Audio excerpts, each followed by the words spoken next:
नमस्कार, आप देख रहे बिहार न्यूज और मैं हूं आपके साथ दिव्या सिंह। बढ़ते हैं खबरों की ओर। सबसे पहले बात करेंगे छपरा की, जहां मकेर प्रखंड क्षेत्र अंतर्गत उत्क्रमित मध्य विद्यालय एक डेरवा मंसूरिया परिसर में विदाई सह सम्मान समारोह का आयोजन किया गया और सेवानिवृत्त शारीरिक शिक्षक जितेंद्र प्रसाद सिंह को विदाई दी गई। इस मौके पर विद्यालय के सभी शिक्षक, बच्चे, स्थानीय जनप्रतिनिधि सहित ग्रामीण मौजूद रहे। कार्यक्रम का शुभारंभ छात्र छात्राओं द्वारा विदाई गीत प्रस्तुत कर किया गया। मौके पर संबोधित करते हुए विद्यालय प्रधानाध्यापक पुष्पा रानी सिन्हा ने कहा कि सेवानिवृत्त शिक्षक का कार्यकाल बहुत ही सराहनीय रहा है।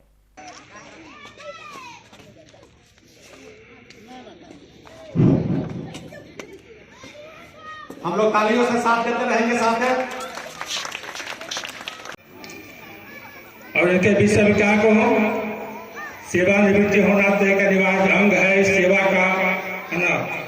लेकिन जिस सक्रियता से, जिस कार्य से यह शिक्षण कार्य में लगे रहे, समाज की सेवा की, आप लोगों की सेवा की, वह सेवानिवृत्ति का की बात है।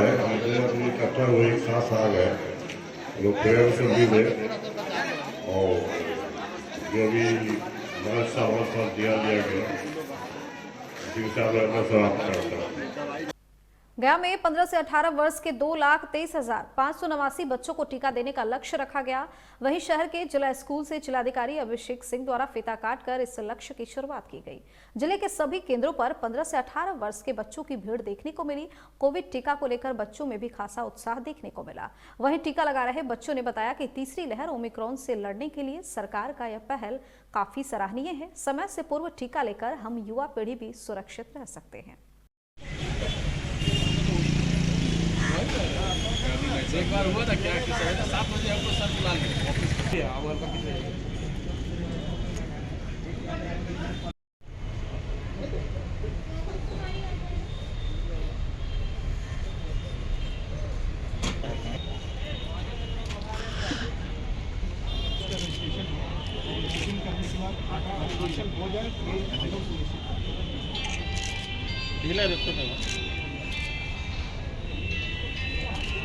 आधे वर्ष के बच्चों को भी उपलब्ध कराई जा रही है।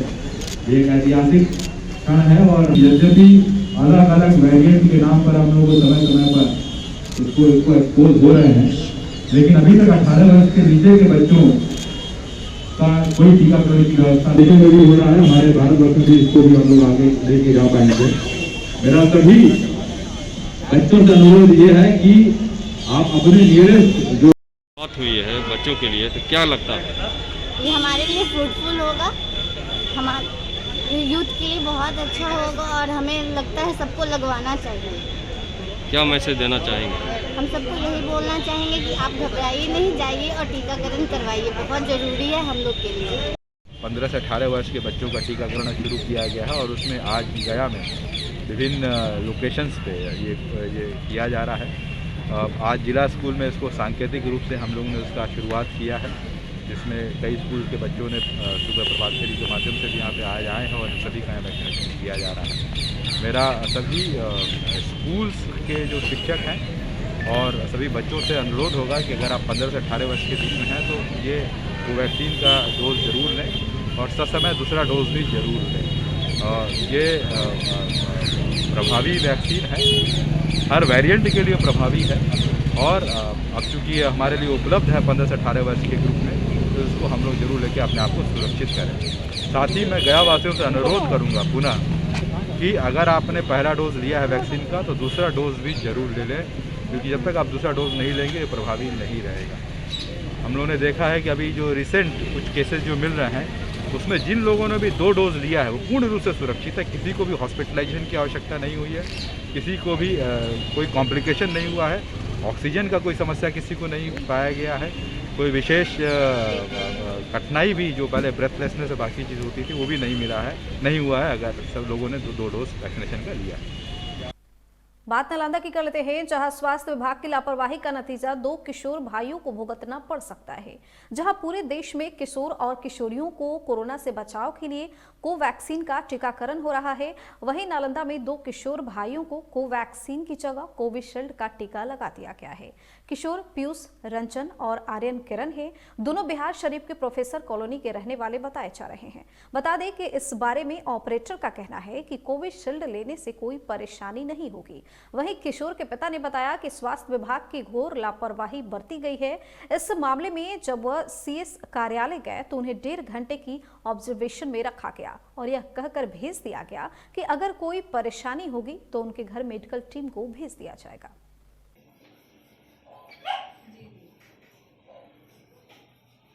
निकाल दिया, फिर दूसरा को दे दिया, बवाल किए थे। वो बोला कि बदल दिए वहां पे दोनों।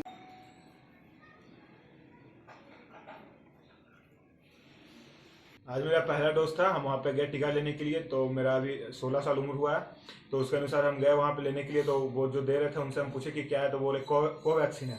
तो हम बोले ठीक है। तो फिर हम बैठ गए। हम तो लेफ्ट हैंड दिए थे देने के लिए, फिर भी वो राइट हैंड में दिए। तो फिर दे दिए। उसके बाद फिर ये भाई है तो इसको भी दिए। तो उसके बाद फिर और कोई तीसरा आदमी जब बैठा तो उसके जब पापा पूछे कि क्या दिए, तो बोलता कोवैक्सीन ही दिए हैं। और उसके बाद जब उधर से डाटा ऑपरेटर जो बैठी हुई थी वो बोलती है कोविशील्ड है। तो बोली कोवैक्सीन तो आया ही नहीं है, कोविशील्ड है। तो फिर जब वो दोनों हुआ तो हम लोग पापा लोग और हम लोग जब बोलने लगे उसको कि आप ऐसे कैसे दे सकते हैं, हम तो स्लॉट बुक किया कोवैक्सीन के लिए, तो आप कोविशील्ड क्यों दिए। तो बोलने लगा कोई दिक्कत नहीं है, इससे कोई दिक्कत नहीं है, यही पढ़ना था। उसके बाद फिर दोनों भाग गया वहाँ से। फिर दोनों नहीं आया। फिर उसके बाद पापा गए सिविल सर्जन से मिलने के लिए, तो उन लोग भी हॉस्पिटल में नहीं था। फिर डॉक्टर बोला 1 घंटा बैठा ऑब्जर्वेशन में। उसके बाद फिर कोई कुछ नहीं आया फिर बोलने के लिए।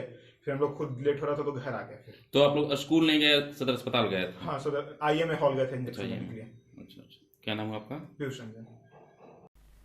बेगूसराय में एक बार फिर बेखौफ अपराधियों ने बड़ी घटना को अंजाम दिया है, जहां सोई अवस्था में एक व्यक्ति की गोली मारकर हत्या कर दी गई है। घटना मझौल थाना क्षेत्र के वार्ड नंबर 4 की है। बताया जा रहा है कि मृतक संजय सिंह अपने गाय के गोहौल में सोए हुए थे, तभी 3 की संख्या में बाइक सवार अपराधी पहुंचे और ताबड़तोड़ फायरिंग शुरू कर दी, जिसमें 2 गोली संजय सिंह के सिर में लगी और घटनास्थल पर ही उनकी मौत हो गई। बताया जा रहा है कि सूचना के बाद मझौल पुलिस मौके पर पहुंची और शव को कब्जे में लेकर पोस्टमार्टम के लिए भेज दिया और मामले की जांच शुरू कर दी गई।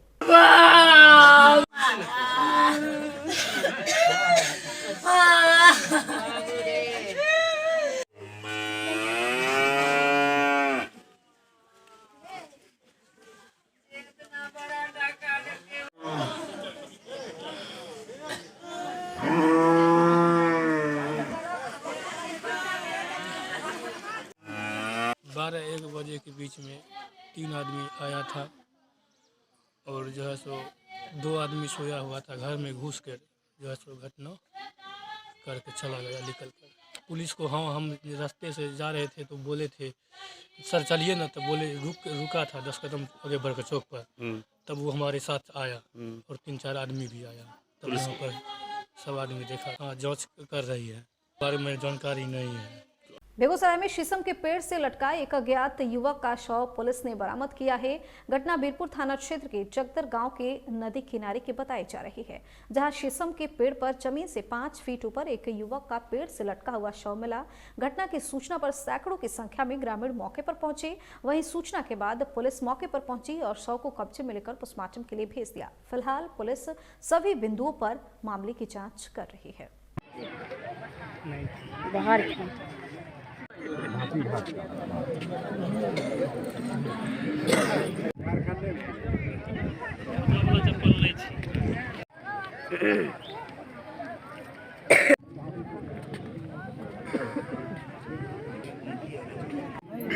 जमीन हम टांगा हुआ देखे गाछ में। हाँ। लगभग 5 फीट ऊपर था।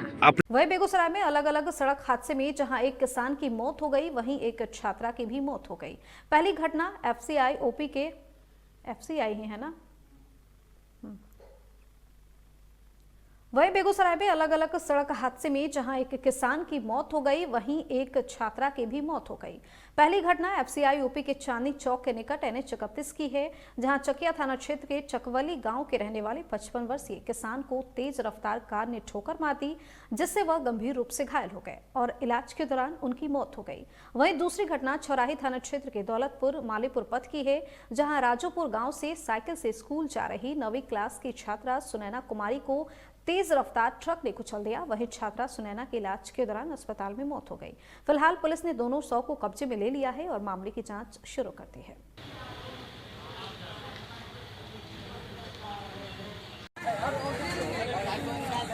Good morning. है देखिए कहाँ तो छोड़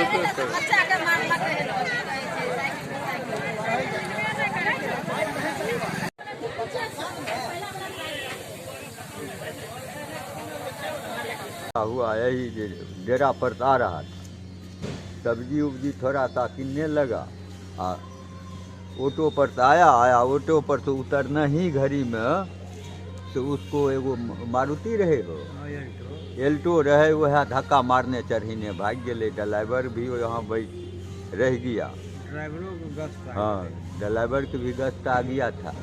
तकर बाद जाए तो बेहोश हो गया, इसको डॉक्टर भी लाया, थोड़ा उसको दवाई सुइया पानी तानी चढ़ाया। वो बोला जहाँ से हमको सुधार नहीं होगा ले चलो बेगूसराय।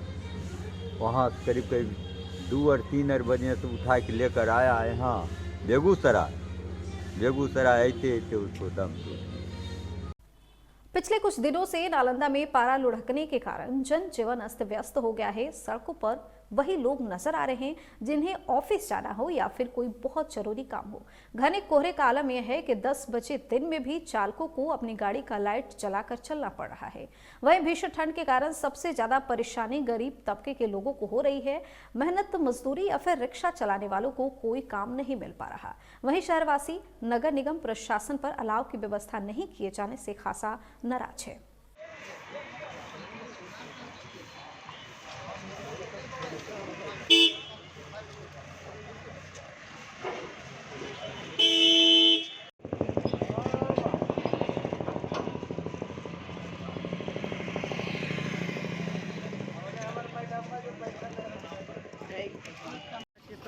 ठंड का असर तो देख रहे हैं सर कि जनजीवन एकदम व्यस्त है। इसके लिए तो सरकार को मैंने ध्यान देना ही पड़ेगा ना। घर में आदमी दुबकल है। किस तरह का ठंडा देख रहे हैं? बहुत काफ़ी ठंडा है, समझिए कि ओला बर्फ गिर रहा है। तो बाईपास का क्या हाल देख रहे हैं? बाईपास का हाल तो कुछ समझे में नहीं आता, किधर मैंने गाड़ी में ढुक जाएगा पब्लिक। अब तक शहर में तो अलाव हो गया। हाँ तो देहात में मैंने नहीं हो रहा है, यही ना सरकार को व्यवस्था करना चाहिए सर। क्या चीज़? अलाव का चाहे कोई भी मैंने इंतजाम गरीब गुरबा को कुछ देना चाहिए ना ठंडा में। तारीख से ही ठंड का इतना प्रकोप बढ़ गया है, कल्पना नहीं कीजिएगा। अभी कुहासा देख रहे हैं, अभी कितना 9 बज रहा है। 9 बजे भी टाउन में तो अलाव का व्यवस्था हो गया, देहात में क्या होगा इस पर सरकार के ध्यान देने की ज़रूरत है। कोरोना का काल चल रहा है, जो रात में न्यूज़ देख रहे थे उस न्यूज़ के अनुसार आज लग रहा है कि कुछ नीतीश कुमार जी इस पर भी फैसला लेंगे। मैं कहूँगा कि गरीब का पेट भरने का भी उपाय हो और किसान कैसे बचे इस पर पूरा ध्यान हो। बुलेटिन में फिलहाल इतना ही। बने रहिए बिहार न्यूज़ के साथ। नमस्कार।